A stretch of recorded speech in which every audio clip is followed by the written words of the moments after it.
नमस्कार। आज मैं रामचंद्र शुक्ल जी के बारे में कुछ बोल रही हूँ।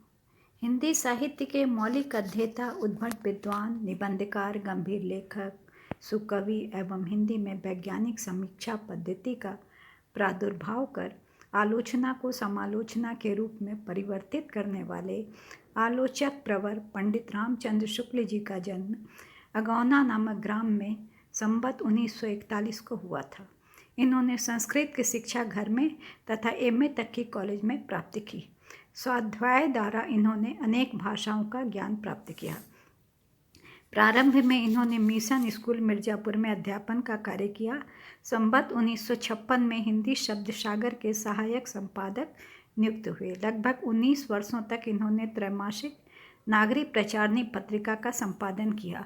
इनकी प्रतिभा से प्रभावित होकर बाबू श्याम सुंदर दास ने इन्हें हिंदू विश्वविद्यालय काशी के हिंदी विभाग में अध्यापक नियुक्त किया। बाद में वे वहां के अध्यक्ष हो गए। आचार्य शुक्ल को काव्य में रहस्यवाद निबंध पर हिंदुस्तानी अकादमी से 500 रुपये से पुरस्कृत कर सम्मानित किया गया था। चिंतामणि नामक निबंध संग्रह पर हिंदी साहित्य सम्मेलन द्वारा 1200 रुपये का मंगला प्रसाद पारितोषिक प्रदान किया गया था। इनकी प्रमुख रचनाएं निम्नलिखित हैं। चिंतामणि भाग 1-2 निबंध संग्रह, दूसरा जायसी ग्रंथावली की भूमिका, तीसरा भ्रमरगीत सार की भूमिका, तीसरा तुलसी ग्रंथावली की भूमिका, पांचवा रस मीमांसा। और कुछ अंग्रेजी से अनुवाद है।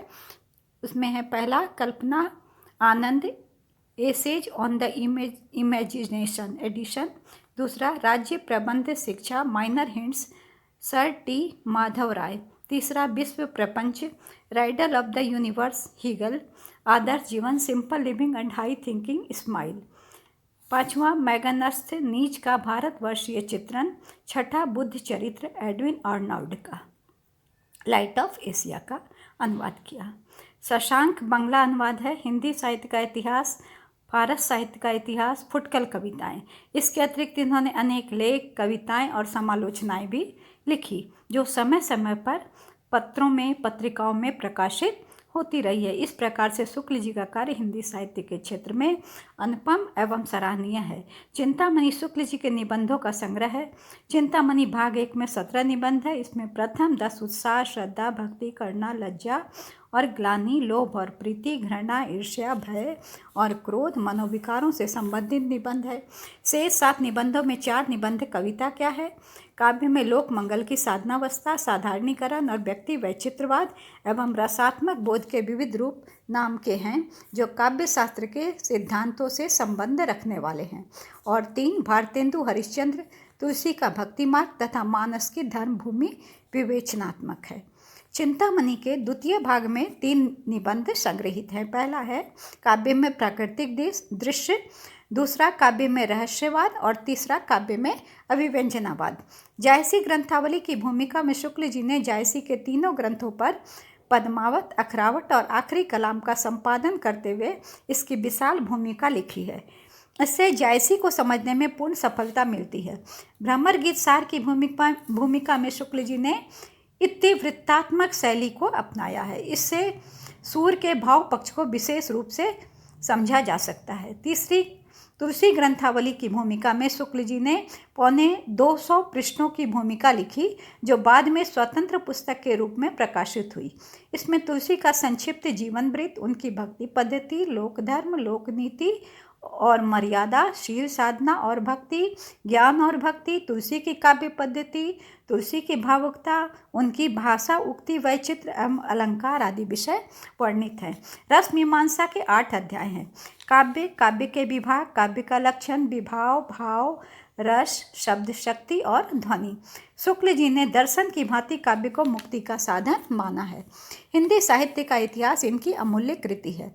बुद्ध चरित्र शुक्ल जी का अनुदित काव्य ग्रंथ है। इनकी फुटकल रचनाएं 2 भागों में विभक्त की जा सकती है।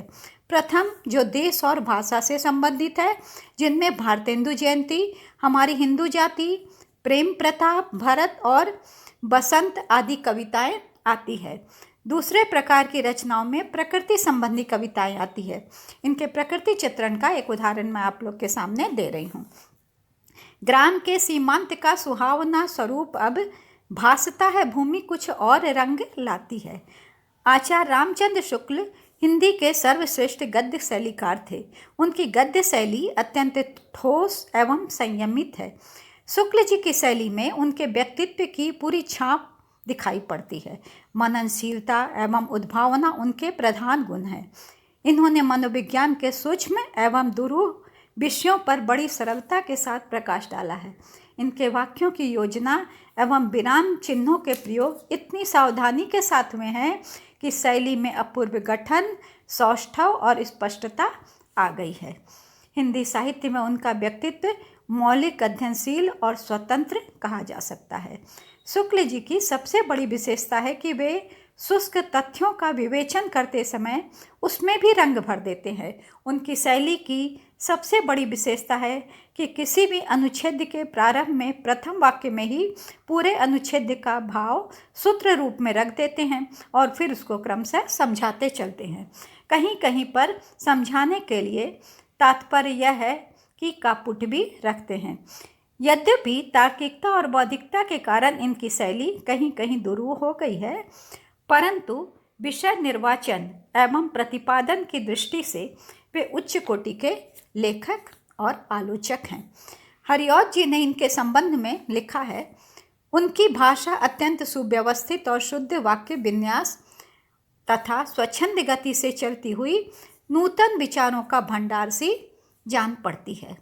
बुद्धि और हृदय का ऐसा सहयोग, विवेचनात्मक और भावात्मक भाषा का ऐसा सामंजस्य विलक्षण ही नहीं, बहुमूल्य भी है। संस्कृत के तत्सम शब्दों के साथ साथ इन्होंने अंग्रेजी, फारसी, उर्दू एवं अरबी के शब्दों का भी प्रयोग उपयुक्त स्थानों पर किया है। कविता में इन्होंने हिंदी खड़ी बोली का ही प्रयोग किया है। और अंत में शुक्ल जी के संबंध में यही कहना उचित होगा कि आचार्य शुक्ल हिंदी साहित्य के सर्वश्रेष्ठ आलोचक हैं और ये उद्भट विद्वान और उच्च कोटि के शैलीकार थे। मौलिक आलोचक और इतिहासकार के रूप में हिंदी साहित्य के इतिहास में उनके समान अब तक का कोई दूसरा लेखक नहीं हुआ है। इनका इतिहास आज भी जो विद्यार्थी हैं उनके लिए वो आधार ग्रंथ के रूप में, हिंदी साहित्य को समझने के लिए आधार ग्रंथ के रूप में उपयोग में लाया जाता है। उनकी कृतियों से हिंदी भारती का श्रृंगार हुआ है। उनका निधन संवत 1998 में हो गया था।